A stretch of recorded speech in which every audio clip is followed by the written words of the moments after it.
Hi guys, പുതിയ വീഡിയോയിലേക്ക് ഏവർക്കും സ്വാഗതം. അപ്പോൾ ഇന്ന് നമ്മൾ റമദാൻ സ്പെഷ്യലായിട്ട് നല്ല അടിപൊളി സ്നാക്ക് ഉണ്ടാക്കാൻ പോകണം. അതിന് വേണ്ടിയിട്ട് സവാള, തക്കാളി, ചപ്പ അരിഞ്ഞത് എടുക്കാം. പിന്നെ ബോയിൽ ചെയ്ത ഉരുളക്കിഴങ്ങും ബോയിൽ ചെയ്ത് എഗ്ഗ് ഗ്രേറ്റ് ചെയ്തെടുക്കാം. അതിനുശേഷം ഒരു ചട്ടി അടുപ്പിലേക്ക് വെച്ചിട്ട് ആവശ്യത്തിനുള്ള വെളിച്ചെണ്ണ വെച്ച് സവാള ഇട്ടെടുക്കാം. നമുക്ക് വഴറ്റി വരാൻ വേണ്ടിയിട്ട് ആവശ്യത്തിന് ഉപ്പ് ഇട്ടെടുക്കാം. നന്നായിട്ട് വഴറ്റി കൊടുക്കണം. ലൈറ്റ് ബ്രൗൺ ഷെയ്ഡ് ആകുമ്പോൾ നമുക്ക് ആവശ്യത്തിന് തക്കാളി നേരത്തെ അരിഞ്ഞ് വെച്ച് ചപ്പ് ഇട്ടിട്ട് നന്നായിട്ട് ഇളക്കി കൊടുക്കുക. ആവശ്യത്തിനുള്ള ജിഞ്ചർ ഗാർലിക് പേസ്റ്റ് ഇട്ട് കൊടുക്കുക. പിന്നെ നമുക്ക് മഞ്ഞൾപ്പൊടി ഇട്ട് കൊടുക്കാം. ആവശ്യത്തിന് ഇട്ടാൽ വേണ്ടിയിട്ട് ഞാൻ എൻ്റെ ക്വാണ്ടിറ്റിയിലാണ് എടുക്കുന്നത്. പിന്നെ മുളക് പൊടി ഇട്ടെടുക്കാം. കുറച്ചും കൂടി ഉപ്പ് ഇട്ടെടുക്കണം. നേരത്തെ നമ്മൾ വഴറ്റി തരാൻ വേണ്ടിയിട്ടാണ് ഇട്ടത്. ഇനി നമുക്ക് ആവശ്യത്തിന് ഗരം മസാലപ്പൊടി ഇട്ട് കൊടുക്കാം. പിന്നെ പെപ്പർ പൗഡർ ഇട്ട് കൊടുക്കാം. എരിവ് വേണമെങ്കിൽ ഇട്ടാൽ മതി കേട്ടോ. ഇനി നമ്മൾ ഏലക്ക പൊടിച്ചിട്ട് കൊടുത്തിട്ടുണ്ട്. നമുക്ക് ആവശ്യത്തിന് നമ്മൾ ചിക്കൻ പൗഡർ ഇട്ട് കൊടുക്കാം. നന്നായിട്ട് മിക്സ് ചെയ്ത് കൊടുക്കാം.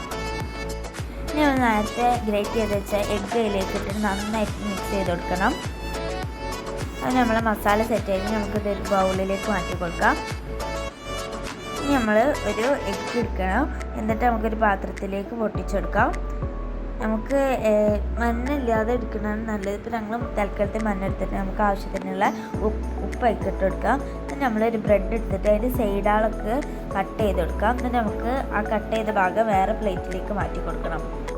നമുക്ക് ഈ വൈറ്റ് ബ്രെഡ് ഇത് ബാക്കി എടുത്ത് വെക്കണം. നേരത്തെ നമ്മൾ കട്ട് ചെയ്ത് വെച്ച ഭാഗങ്ങൾ എടുത്തിട്ട് നമുക്ക് മിക്സിയിലിട്ട് നന്നായിട്ടൊന്ന് പൊടിച്ചെടുക്കാം.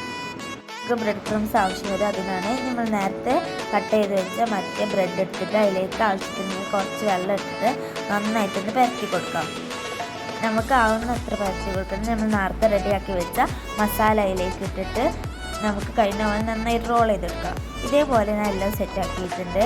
നമുക്ക് നേരത്തെ നമ്മൾ എടുത്ത് വെച്ച മുട്ടയിലേക്ക് മുക്കിയിട്ട് ബ്രെഡ് ക്രംസിൽ മുക്കി അതേപോലെ എല്ലാം ചെയ്തെടുക്കാം. ഇനി നമുക്ക് ഫ്രൈ ചെയ്തെടുക്കാം. ഗൈസ്, നമ്മൾ എഗ് റോൾ ഇവിടെ സെറ്റ് ആയിട്ടുണ്ട്. അപ്പോൾ വീഡിയോ ഇഷ്ടപ്പെട്ട എന്തായാലും ലൈക്ക്, ഷെയർ, സബ്സ്ക്രൈബ്. വീട്ടിൽ എന്തായാലും ട്രൈ ചെയ്ത് നോക്കണം. അപ്പോൾ ബൈ.